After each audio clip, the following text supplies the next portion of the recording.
Hello and welcome to our English learning space. My name is Trevor. And I'm Alicia. We are so happy you are here to practice English with us today.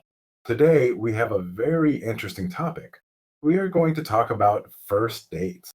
Ooh, first dates. That can be exciting and also a little scary. It's a situation where you really need to communicate. Exactly. It's a perfect topic for learning real everyday English. We will listen to a story, learn some useful phrases, and practice conversations. And remember, this is a relaxed space. Just listen and don't worry about understanding every single word. The goal is to learn and build confidence. All right, let's start with a short story. I'll tell you about a first date I had a few years ago. Okay, I'm listening. I want to hear all about it. So I met this person named Sarah online, and we decided to meet for coffee. I was feeling a little nervous before the date, which is normal. Of course, most people feel nervous before a first date. What happened when you met her? Well, we met at a small coffee shop. At first, it was a little quiet. We were both trying to think of things to say. It was a bit difficult to break the ice. Yes, the beginning can be the hardest part. How did you break the ice? I asked her about the book she was carrying. It turned out we both loved the same author. After that, the conversation started to flow much more easily. That's wonderful. So you had something in common. We did. We talked for over 2 hours about books, travel, and music. We just really hit it off. There were no more awkward silences. Hit it off. That's a great phrase. It sounds like you had a very good connection. Yes, we did. The time went by so fast. I felt very comfortable talking with her. It was really nice to get to know her. That sounds like a perfect first date. So, was there a second date?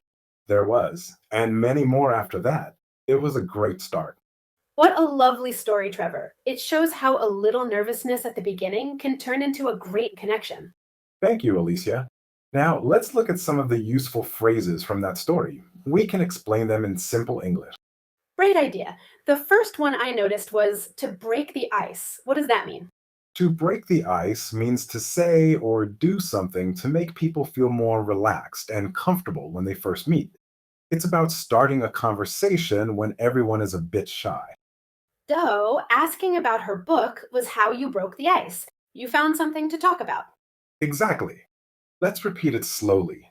To break the ice. Okay. The next one I liked was to have something in common. Good one. If you have something in common with someone, it means you share similar interests, hobbies, or experiences. Like you and Sarah both liked the same author. That was something you had in common. It gives you something to talk about. Yes, let's repeat it. To have something in common. Okay. And what about to hit it off? You said you and Sarah hit it off. To hit it off is a great phrase. It means you immediately like each other and have a friendly connection from the start. So it's more than just a polite conversation. It means you really clicked. You understood each other well. That's a perfect way to describe it. Let's say it slowly. To hit it off. And one last one. You mentioned awkward silences. I think everyone knows that feeling. Yes, an awkward silence is a pause in conversation that feels uncomfortable or strange. It's when no one knows what to say next. And because you hit it off, you didn't have any more of those uncomfortable moments. Correct. Let's repeat. An awkward silence. Those are great phrases. Now I think it would be helpful to practice using them. How about we do a little role play? Excellent idea. Let's practice a short dialogue. Imagine two people, Alex and Ben, meeting for the first time. The first situation is asking someone out. Let's say they are colleagues at work. I'll be Alex and you can be Ben. Okay, I'm ready. I am Ben. Hi, Ben. I know we only talk about work, but I was wondering if you'd like to get a coffee sometime after work. Hi, Alex. I'd love to. That sounds really nice. Great. Are you free on Thursday evening? Maybe around 6? Thursday at 6 works perfectly for me. There's a nice cafe just around the corner. Perfect. I'll see you there then. Looking forward to it. That was a nice, simple dialogue. Now, let's help our listeners practice. We'll repeat each line slowly, and you at home can repeat after me. Good idea. Feel free to pause and say the lines out loud. It's great practice for speaking. Okay, first line. Would you like to get a coffee sometime? Now, the positive reply. I'd like to. Now, suggesting a time. Are you free on Thursday evening? And agreeing. That works perfectly for me. Excellent practice. Now, what about a dialogue for when you are actually on the date? Yes, this is where you get to know the other person. Let's pretend Alex and Ben are now at the coffee shop. I'll be Alex this time. Okay, I am Ben. This is a nice place. Thanks again for coming. Of course. So, aside from work, what do you like to do for fun? I really enjoy hiking on the weekends. I like being outdoors. What about you? Oh, that's interesting. I'm more of an indoor person. I love reading and watching old movies. Nice. What kind of books do you read?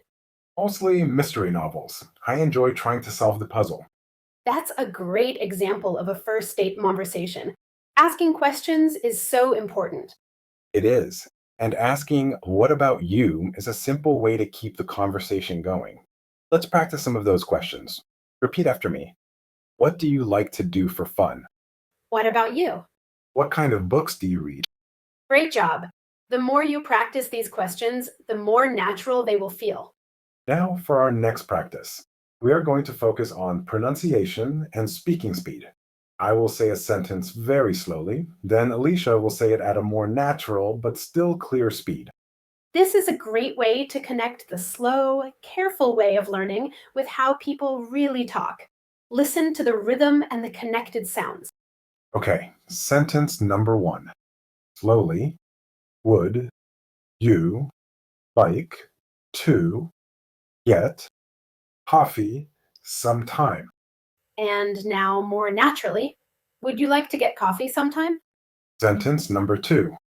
Slowly, what do you like to do for fun? And naturally, what do you like to do for fun? Last one. Slowly. It was really nice to get to know you. And naturally, it was really nice to get to know you. Great work. Listening to the different speeds helps your brain understand real English. Now, for one last practice, we want you to speak. Trevor will ask a question. We'll leave a short pause for you to answer out loud. Then I'll give a possible answer. Ready? First question. What kind of music do you listen to? You could say, I listen to pop music, or I really like jazz. Okay, next question. Do you have any hobbies? You could say, yes, I enjoy cooking, or I like to play the guitar in my free time. Well done. Even saying one or two sentences out loud is a big step for your confidence. We have covered so much today. We heard a story about a first date and learned some fantastic phrases. That's right. We learned how to break the ice and start a conversation. We talked about what it means to have something in common with another person. And we learned the lovely phrase to hit it off, which means you have an instant, friendly connection. And we talked about avoiding those awkward silences. We also practice how to ask someone on a date and what questions to ask to get to know them. The most important thing to remember is that communication is a skill. It gets better with practice. It is okay to be nervous, and it is okay to make mistakes. That's the best advice. Every conversation is a chance to learn. Be curious, be a good listener, and be yourself. People will appreciate that more than perfect grammar. Thank you so much for joining us and for practicing your English today. You are doing a wonderful job. Yes, thank you. Keep practicing, keep listening, and keep speaking. We look forward to having you with us again next time. Until then, take care and happy learning.